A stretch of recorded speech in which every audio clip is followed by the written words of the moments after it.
Mes chers amis, comment allez-vous? On va attaquer rapidement ce soir. Nous avons une séance crypto traditionnelle et avec des bons éléments tout frais de la journée, quelques flashbacks, des déclarations anciennes et tout ça. Juste pour vous dire, pour ceux qui sont nouveaux dans ma chaîne, ici je m'occupe un peu de l'actualité crypto, mais crypto d'un côté, pas comme toutes les chaînes Bitcoin surexcitées. Vous savez, je ne fais pas ici de thumbnail avec la flèche vers les hauts. Je ne donne pas vraiment de prévision de prix.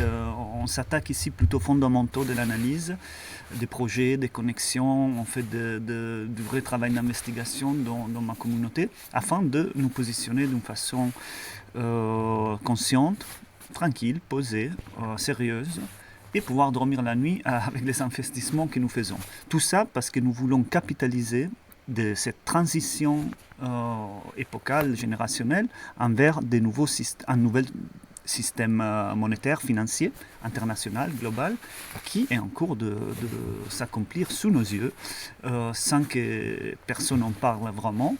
En revanche, l'actualité nous sert à plein de choses réjouissantes comme un vol au Louvre. Toutes les distractions sont infinies. Il y a toutes sortes de choses de quoi s'occuper, mais nous voyons la manip et nous savons où il faut regarder. Et mes chers amis, on va attaquer tout de suite parce que là où il faut regarder, c'est ici. On va commencer ce soir par notre ami Ashish Birla, qui c'est le CEO de Evernorth. Evernorth, c'est le fonds d'investissement en XRP public. Lui, c'était un haut, j'allais dire fonctionnaire, mais non, un haut placé de Ripple, un directeur de, je ne me rappelle plus exactement quoi, mais et là, il passe à être directeur de Evernorth. On en a parlé, je pense, il y a un épisode ou deux. Nous allons l'écouter et bon, c'est en anglais, j'ai traduit moi-même alors. Hey everyone, I'm Ashish Birla. Some of you may know me from my years at Ripple, where I helped Brad and the team bring blockchain to the real-world payments. But today, I want to share more about Evernorth, a new kind of company built to provide institutional investors in public markets with exposure to XRP. Non, il veut amener le marché public, les investisseurs, il veut leur donner de l'exposition à XRP. En prévision, peut-être qu'un jour, XRP comme tel, vous ne pourrez même pas l'avoir. Aujourd'hui, oui, à $2,50. Think of it as a publicly traded XRP treasury that gives investors simple, regulated, and liquid exposure to XRP. Exposition simple, régulée et très liquide à XRP. But with a twist, we aim to collectively grow our XRP holdings, and what we generate from the treasury will be used to purchase more XRP for the treasury. Donc ils veulent augmenter progressivement la taille du fonds en réinvestissant en XRP. We built an incredible team of leaders from crypto, capital markets, and finance. People who have been at the forefront of innovation, regulation, and risk management for years. Together, we're committed to building something enduring for the long term. Ok, ils ont une brochette des directeurs de malades avec des grands experts. Il y a David Schwartz parmi eux, donc le CTO de Ripple depuis les débuts, avec expérience en Bitcoin avant. On va tout savoir si c'est pas lui Satoshi, mais bon, spéculation. En tout cas, voilà, David Schwartz, c'est quand même pas n'importe qui et il passe à travailler à partir de janvier pour ces projets-là. And we're backed by a world-class group of investors and leaders, including SBI, Ripple, Arrington Capital, Pantera Capital, and Kraken. On en a parlé hier de SBI, donc sont investisseurs aussi en Evernorth. Firms that share our conviction in XRP's future. So why now? For the first time, XRP has clear regulatory... Des entreprises qui partagent avec nous la vision du futur d'XRP. Donc, quel futur, hein? Qu'est-ce qui va se passer? Et là, c'est intéressant, il dit, pourquoi maintenant? Attendez, je recule. For the first time, XRP has clear regulatory standing in the United States. C'est dingue, en fait. Il dit, je l'avais dit moi il y a quelques jours, c'est parce que maintenant, XRP, en fait, a la regulatory clarity, c'est-à-dire il est régulé, il est légal, il n'y a pas de doute de... Oh, je viens de trouver 20 euros dans ma poche. Excusez-moi, c'est une bonne nouvelle. Toujours quand ça m'arrive, ça équivaut à quoi, une petite dizaine d'XRP. Bonne idée. Excusez-moi, parenthèse. Ça me met de bonne humeur. Ça arrive très peu souvent, je vous garantis. Donc, XRP, c'est un actif avec Regulatory Clarity.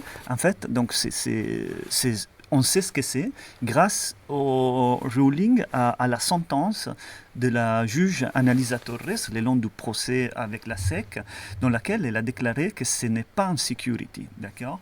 Et donc, en ce moment spécifique, nous sommes entre le Genius Act, qui a réglementé aux États-Unis les stablecoins, et le Clarity Act, ou Market Structure Act, qui doit définir qu'est-ce que c'est une security, qu'est-ce que ne l'est pas, etc. Et c'est une différenciation qu'on ne connaît pas trop en Europe, on n'a pas vraiment ça.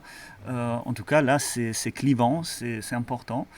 Et donc, d'ici du Genius Act au Clarity Act, on ne sait pas quand on va l'avoir, peut-être en décembre, en début d'année, on ne sait pas vraiment, peut-être en novembre, mais bon, c'est un peu probable. Donc, cette fenêtre de temps, en tout cas, XRP, grâce à ces jugements de la juge Annalisa Torres, c'est le seul actif régulé aux États-Unis. Donc, continuons. Opening the door for large-scale adoption. Evernorth Opening the door, en ouvrant donc la porte à large scale adoption. Adoption à grande échelle, ça veut dire c'est tout ce qui nous intéresse, ok?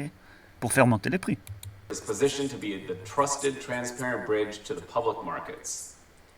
This is just the beginning, C'est que le début. and I couldn't be more excited to build this together with the community at every turn. Follow along. We're excited for what's ahead. Bon, il est super excité de toute cette histoire. Très bien.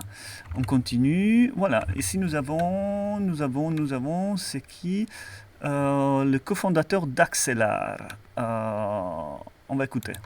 XRP, for one, is the only idle asset in the space, right? It's one of the very few assets and by far the biggest asset that has no native yield. So actually the fact that it hits such high prices is impressive in and of itself, right? It's by far the highest idle asset to hit this market cap. Il dit que XRP, c'est un asset que c'est plutôt incroyable vu sa capitalisation, mais c'est le seul qui n'a pas le yield, c'est-à-dire la possibilité de générer des intérêts positifs juste pour le fait de l'avoir. Et c'est le seul, disons, de cette taille-là qui a cette caractéristique. Chose qui est bullish en vrai, mais bon, on discutera pourquoi.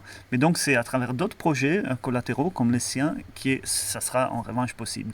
Donc c'est déjà possible aujourd'hui d'ailleurs d'avoir du yield sur XRP dans des écosystèmes DeFi comme Metallicus et d'autres. Which also provides an opportunity. Which also provides an opportunity, c'est-à-dire chose qui en fait c'est une opportunité. Opportunité, ça veut dire quoi? À vous de voir. But, you know, XRP, the whole ecosystem has a lot of support. Obviously, there is Ripple, which is a separate entity, but it's a core driving force behind the ecosystem. They are literally acquiring some of the biggest startups in finance. They're building an empire. Ils sont en train de construire un empire en achetant des boîtes à droite à gauche. And they have a lot of firepower to... Ils ont beaucoup de poudre dans le canon, c'est-à-dire beaucoup de cash à investir. To keep acquiring companies and pour continuer à faire des acquisitions, chose qu'on sait va s'accomplir. Build out their stack. Their stack is leveraging the XRPL, which is the underlying technology that powers XRP. So I think a lot of this drive is just driven by everything that Ripple is doing. They have a lot in the works, building a lot of new products. Ils ont beaucoup de choses à l'atelier, comment dire, beaucoup de nouveaux produits à arriver. Building a full stack solution with all the different companies they're acquiring, and I think people are just expecting. Full stack solution à travers les acquisitions, c'est exactement ça, c'est-à-dire, Brett Garlinghouse avait dit une fois, c'est the one place stop for payment, c'est-à-dire c'est vraiment, C'est un peu comme Amazon, si vous voulez. Il avait fait un parallèle, comme c'est le one-stop shop pour acheter presque n'importe quoi aujourd'hui, n'est-ce pas? Mais au début, c'était limité aux livres. Et disons, au début, c'était aussi que pour les cross-border payments, on va dire, hein, Ripple, si on veut. Mais là, à travers ces acquisitions-là, ça va, et celles qui vont venir, ça va devenir quelque chose de intégral, un empire, quoi. Expecting that they're going to bring a lot of value back to the XRP and to the XRPL, right? So in my mind, that's a very key part of that. Just having Ripple as part of the ecosystem, I think would be a booster for any token and particularly for XRP. A booster for any token and particularly for XRP. Donc lui, c'est Axelar, ok? Ils sont en train de construire Going back to MXRP, could you take us through how this liquid staking token works and what are some of the benefits for holders? MXRP. Well, the benefit is simple. C'est un wrapped token, c'est-à-dire c'est un token wrapped. Je ne sais pas traduire ça. XRP has existed for about 10 years. There is no simple way for users to earn yield on XRP, right? You can go to Solana, you can stake your Sol, you can earn 7%. On ETH, you can stake your ETH, you can earn 2-3%.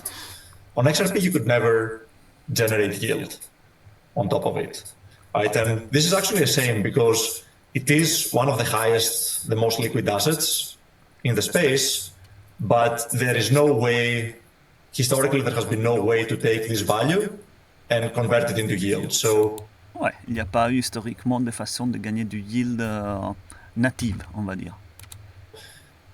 It's very impressive that XRP has grown so much despite this inherent opportunity cost that you assume for holding XRP. Très bien. Ben, nous, on sait que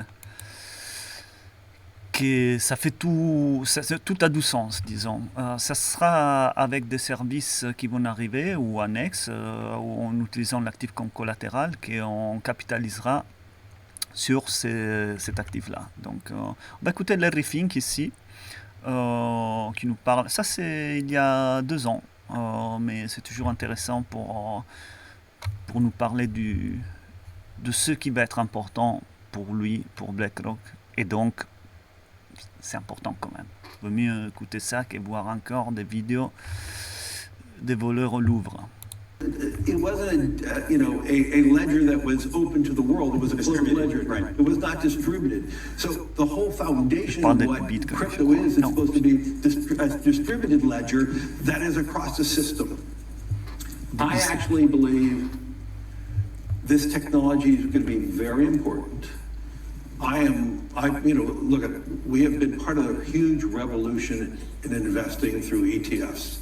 We believe that ETFs will be changing the whole way we invest. Many people still use it as a means, people are investing it for indexing. No, the majority of people who are putting money in in ETFs are active investors that are buying exposure. The entire bond market is being transformed as we talk right now. I believe the next generation for markets, next generation for securities will be tokenization of securities. And if we can have that distributed ledger that we know every beneficial owner, every beneficial seller, we all have our code of who's buying, who's selling, instantaneous settlement. Ouais. Settlement instantané, c'est qui permet ça, entre autres? Voilà, XRP.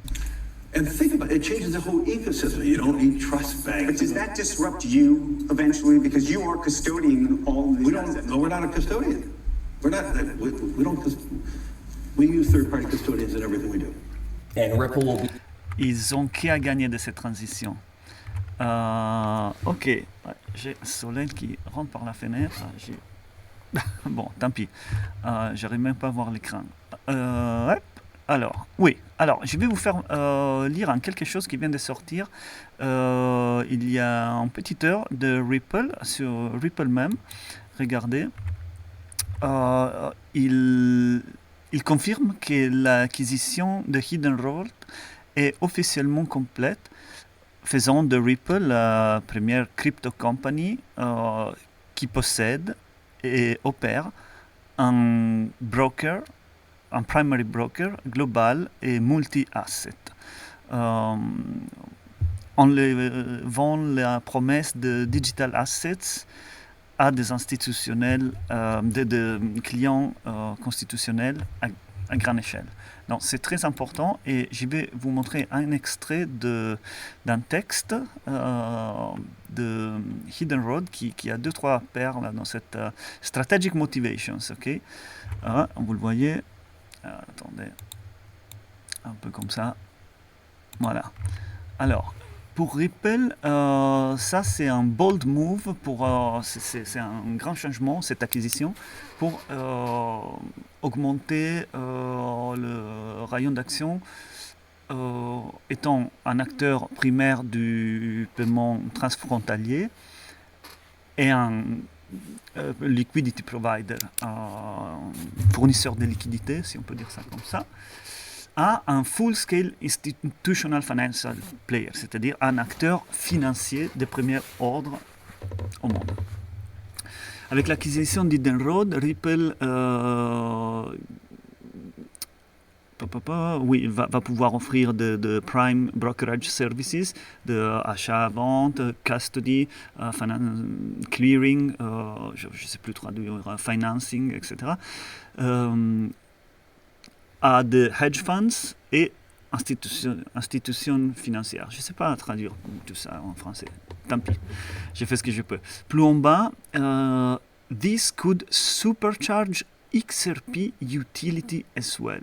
Ça, c'est la phrase à retenir. Ça peut supercharge, comment dire, ça peut booster, encore un anglicisme, booster l'utilité d'XRP. Et les coûts, les prix d'XRP est corrélé directement avec son utilité.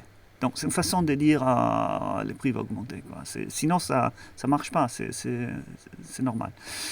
In fact, Hidden Road plans to migrate its post-trade. Ah, ça c'est intéressant parce qu'on l'a vu hier, les post-trade, on l'a vu avec les documents de Citibank, d'accord, comment Hidden Road plans to migrate its post-trade clearing into XRPL, c'est-à-dire il va migrer l'activité post-trade, donc le settlement, clearing, tout ça qu'on a vu hier, à travers les documents de SBI et de Citi plutôt, à l'XRPL.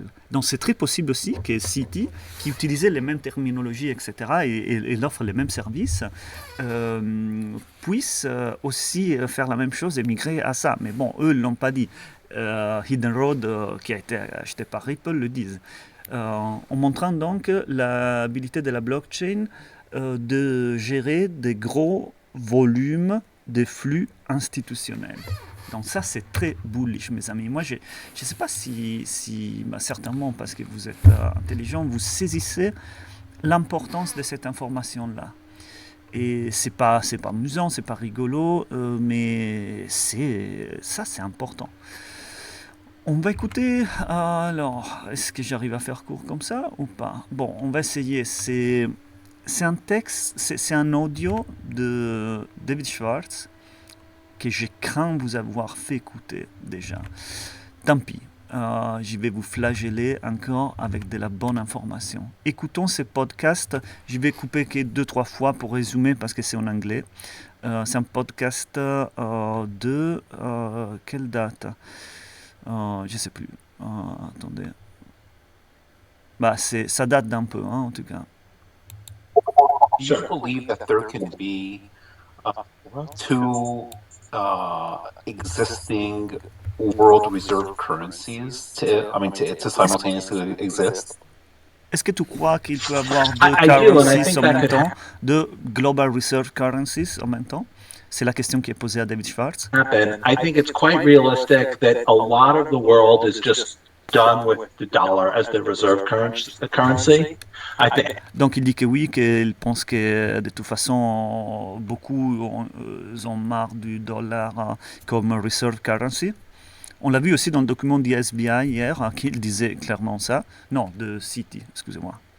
And I think that there's a lot of places that are willing to try something else. And one of my one of my scenarios, and I don't think it's going to play out quickly, but like one of my Je pense pas que ça sera rapide, mais un de mes scénarios, c'est ça, parce que partie du monde veut essayer quelque chose de nouveau.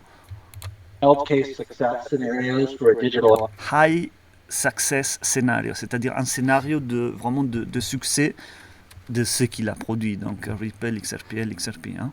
asset is if countries start to realize that the US dollar is not going to be the reserve currency forever. Other things are going to be the reserve currency. And the same thing that we saw with banks. Like people, when we started selling software to banks, people would say to me, you know, why would a bank use something that like you guys were selling them when they could use something that was like made by banks? And what they didn't realize is that, you know, only like 10 banks in the country and on the planet are Deutsche Bank, HSBC, Credit Suisse, JP Morgan Chase, like the ones who would build a system that the entire planet would run on. For the rest of the banks, that's 6,000 smaller banks, those are their biggest, strongest competitors. Those are the entities they hate the most. They would not want to use the system built and maintained by them because it's going to be biased in favor of them. They're big. Exact. Donc il fait juste un tour d'horizon en disant que de toute façon, c'est clair pour tout le monde que ça va pas être les dollars, la reserve currency pour longtemps, pour toute la vie. Et de toute façon, c'est très improbable, mais ça, il expande après, il en parle, que ça soit à nouveau une monnaie émise par un pays, parce que ça serait la version 2 de la même histoire, donc c'est pas le cas. Et ça peut être non plus une reserve currency faite par une grande banque, parce que de toute façon, il ne peut pas avoir de mutuel accord au consensus entre toutes les grandes banques, et surtout non plus entre les 6000 autres plus petites banques, à utiliser un système qui est biased, c'est-à-dire qui favorise les grands acteurs, ceux qui émettent la chose. Donc on va même avancer un peu plus vite parce que that nobody could control rather than one controlled by their most powerful. China wants the yuan to replace the dollar. So voilà. Maybe they could settle on a currency that nobody could control rather than one controlled by their most powerful geopolitical rival. So if you want a success scenario, that's the one that I think is the most likely. But the money question is, how do you get everybody to agree? Écoutez, comment faire pour Well, mettre I mean, tous d'accord? they might agree if the alternative is that their geopolitical rivals force some new replacement for the dollar that's not, you know, that just if they just replace, you know, the old boss with a new boss. Exact. Donc, de toute façon, ils vont devoir s'accorder sur quelque chose pour utiliser une monnaie neutrale, Global Bridge Currency, une monnaie de réserve globale neutrale. Parce que sinon, l'alternative, c'est donc que ton boss devient, pas les États-Unis, mais tu vas savoir, la Chine ou quoi que ce soit, disons. Donc, l'alternative, c'est un asset neutral. The choice is no boss. You know, if that happens to make a bunch of cryptocurrency people rich, I don't think that's going to, you know, if they just replace, you know, the old boss with a new boss. If the choice is no boss, you know, if that happens to make a... Voilà, et c'est très intéressant parce qu'il dit si les choix, d'être les choix en lieu que remplacer l'ancien patron par un nouveau patron, d'être les choix n'est pas avoir des patrons, ça serait très intéressant, il pense, c'est son success scenario. Et la fin de cette phrase va vous surexciter. Écoutez. This is no boss. You know, if that happens to make a bunch of cryptocurrency people rich, I don't think they're going to see that as too much of a minus. That's good. Il dit que face à l'avantage, disons, même si cette transition ou cette histoire va faire quelques détenteurs de crypto-monnaies riches, tant pis, je ne crois pas qu'il y en a beaucoup de nous pour que ça soit un problème. Il a dit ça, quoi, dans un podcast sur X. Vous saisissez, mes amis? Vous saisissez, là? Moi, je ne sais pas quoi faire. Vous devez partager ça. Ça va arriver. Moi, je ne sais pas. Peut-être que je délire. C'est pas un conseil. C'est autre chose. C'est le délire d'un jeune père de famille. Bon, jeune. j'étais jeune, mais le temps passe vite, qui voit le monde partir en coucounette et sait comment s'en sortir, comment capitaliser sur les changements technologiques pour se positionner, s'en sortir, et peut-être un jour pouvoir se permettre d'arrêter d'écouter cette bande de mollusques qui nous... Bref, voilà. Et l'opportunité, mes amis, est épique. Réécoutons cette phrase parce que... Rich, I don't think they're going to see that as too much of a minus. That's good. Yeah. C'est un peu... ça s'entend pas très bien, mais en tout cas, voilà, la clé de son projet, c'est celle-là. Ok, on passe à une autre news. Nous avons Apple. Regardez quoi, Apple. Epic, the XRP Real World Asset Network, Epic on Chain. Okay, Epic is now part of Apple Developer Program, making a chapter in digital finance innovation. Et Apple a 1,5 billion active devices worldwide, ce qui donne à Epic un accès direct à un des écosystèmes consumer à travers les appareils plus grands du monde. Et que nous focus on payments, liquidity et seamless user experience, Epic is building the next wave of financial application. Donc ils vont construire la prochaine vague d'applications financières designed for scale and built for everyday use. C'est-à-dire ils vont s'intégrer à Apple, les téléphones. Donc vous n'avez pas entendu parler de Epic, mais je vous tourne une petite vidéo de 7 secondes. Regardez bien.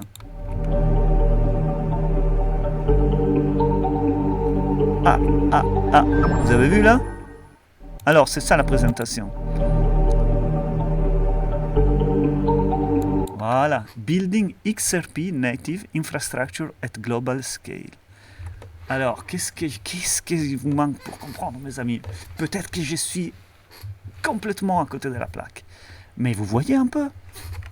Peut-être, hein, vraiment. Hein, je dis que peut-être vraiment je suis à côté de la plaque, quoi.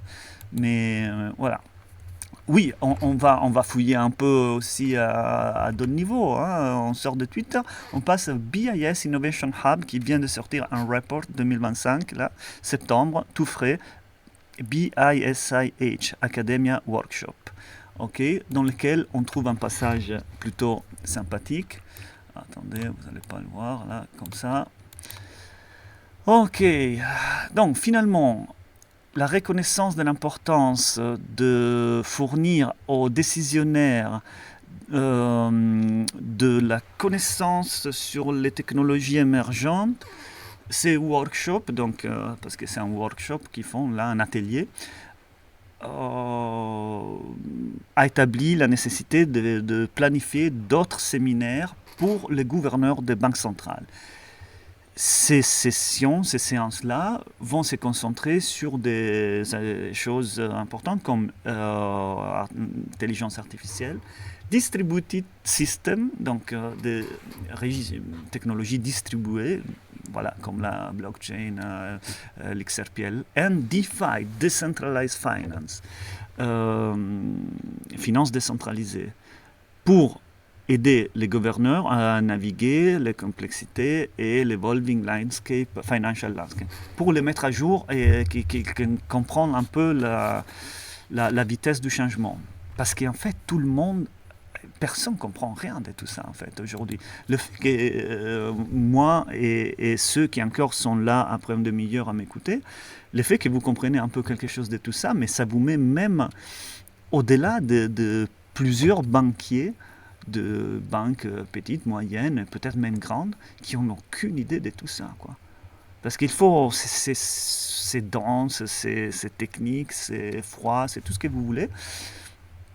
Et donc, mais surtout, il n'y a pas eu la politique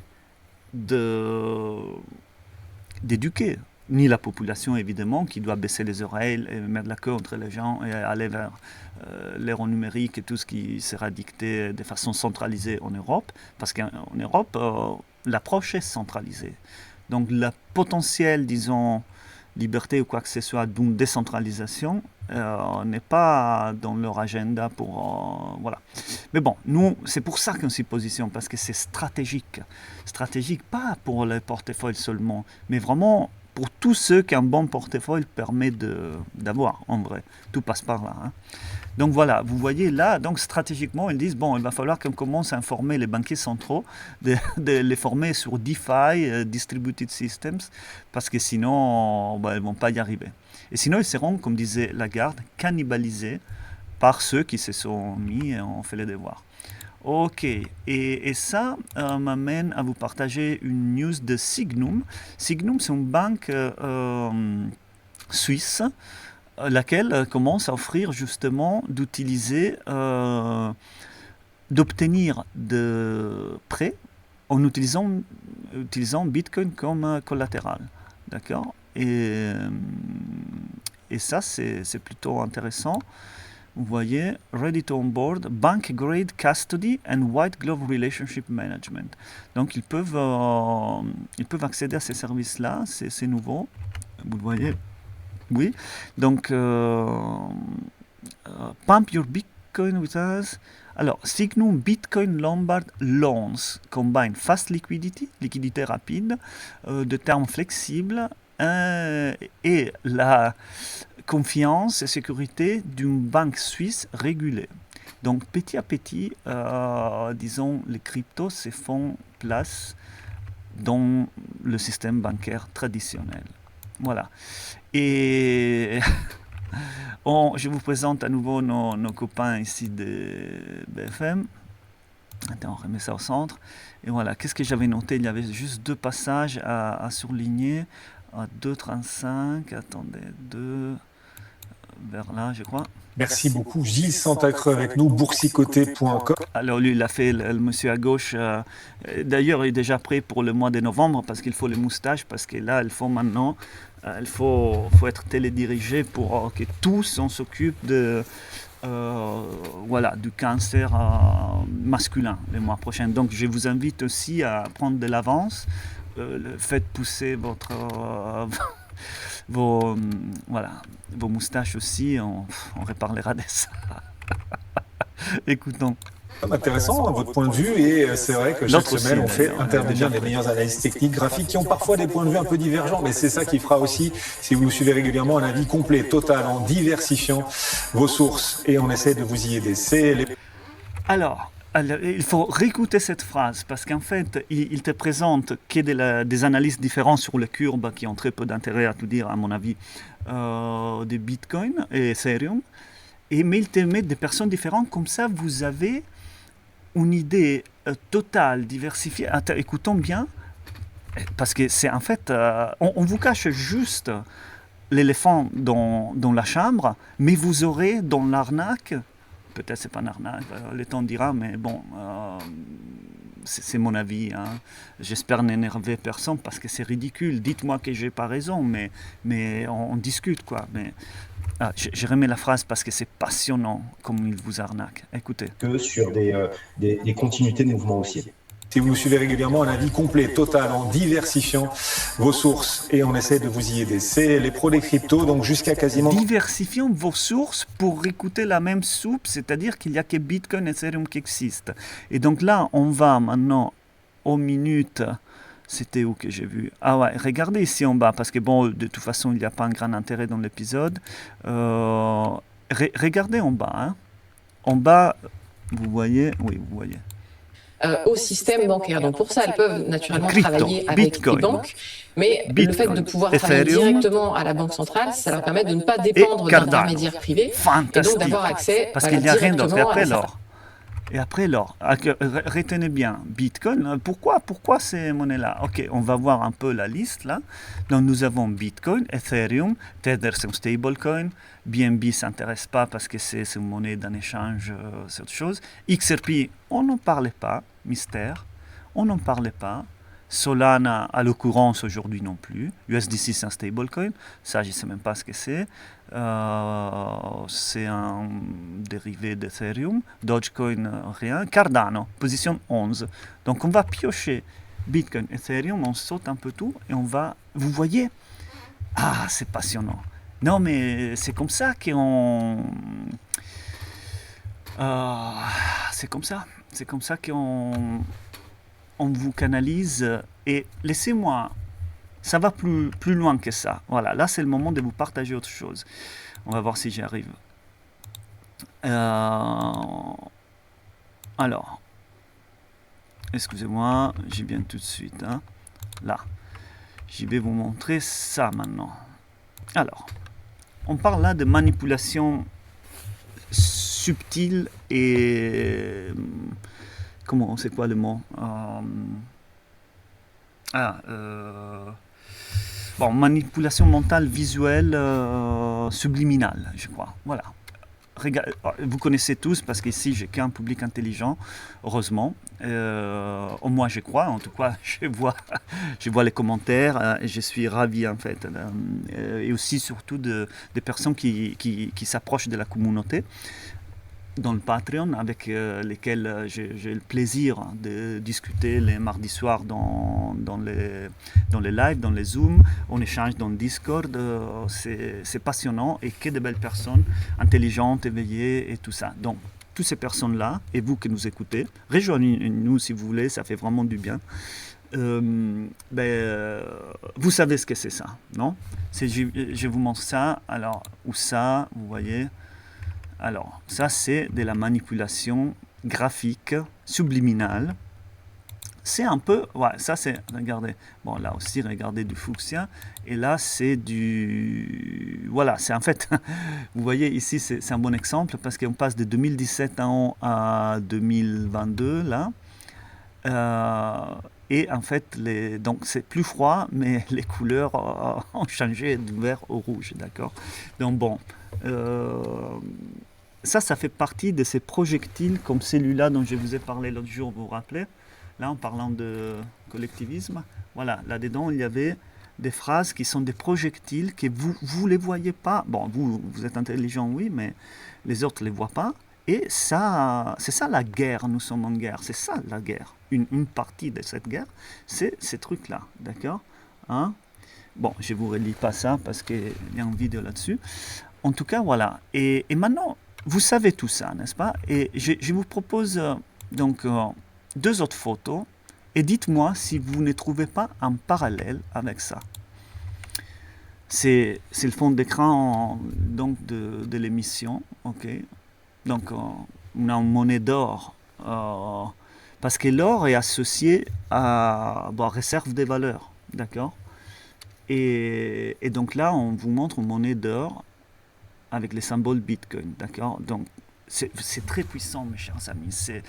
Peut-être j'ai psychote, j'ai des tendances, vous savez, un peu complosophistes, mais dites-moi si c'est autre chose. Et là encore, c'est encore mieux. Là, regardez-moi ça, hein, l'empereur, là, avec ça en fond. Vous voyez? Et après, voilà, on fait en bas, on montre un peu les cours et on saute là où il faut regarder. Alors, si vous avez compris, disons, l'arnaque intellectuelle de fond d'écran météo, vous avez ici un cas similaire. Très bien. Qu'est-ce que j'ai encore pour vous, mes chers amis? Oui, voilà. Je ne vais pas vous dire ce que j'en pense de Bitcoin. J'y vais faire parler mon bonhomme, le président de JP Morgan. Certainement, je vous l'ai fait écouter encore, mais bordel, écoutez-le, parce que vous voyez quand quelqu'un dit ce qu'il a à dire, quoi. At a new high today. I could care less what Bitcoin trades for, how it trades, why it trades, who trades it. If you're stupid enough to buy it, you'll pay the price for it one day. I've also told people that it can trade at $100,000 before it trades to zero. So tulip bulbs traded for $75,000 once, something like that. The only value of a Bitcoin is what the other guy will pay for. And I think, honestly, I think there's a good chance that Bitcoin, a lot of the buyers out there are up there jazzing up every day so that maybe you'll buy it too and take them out. And I've quite mean that, by the way. These people are very good at manipulating the press these days and getting news out. And so every day, you have CNBC, nonstop Bitcoin. Who cares about Bitcoin?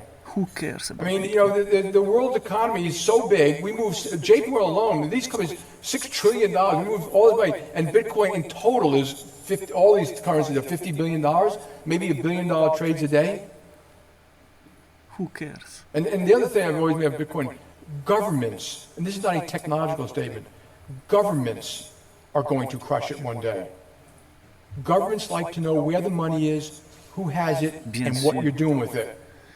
Donc, ce qu'il dit, c'est que alors, il y a le côté technologique, non, pas technologique, il y a le côté, disons, intrinsèque d'une valeur qui est uniquement, disons, dans l'accord implicite qui se font les gens ou ceux qui l'achètent entre eux, du fait que ça vaut quelque chose, et dit, mais je m'en fous de combien il vaut avant qu'il puisse valoir zéro, si jamais ça sera le cas, hein, parce que le temps qu'on entretient ces Ponzi schemes ou en tout cas cette illusion des valeurs, si on continue à le faire, ça continuera à avoir de la valeur, même à monter probablement, vous voyez. Donc s'il y a cette volonté, ça continuera, ça peut continuer encore des années.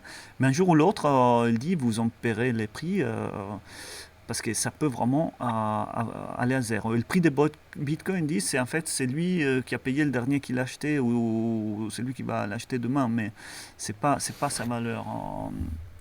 Il dit surtout, en plus, il y a les gouvernements, ils vont être eux à le cracher peut-être, parce que eux ils veulent savoir où est l'argent. On va vers ces mondes-là, les mondes du contrôle, quoi.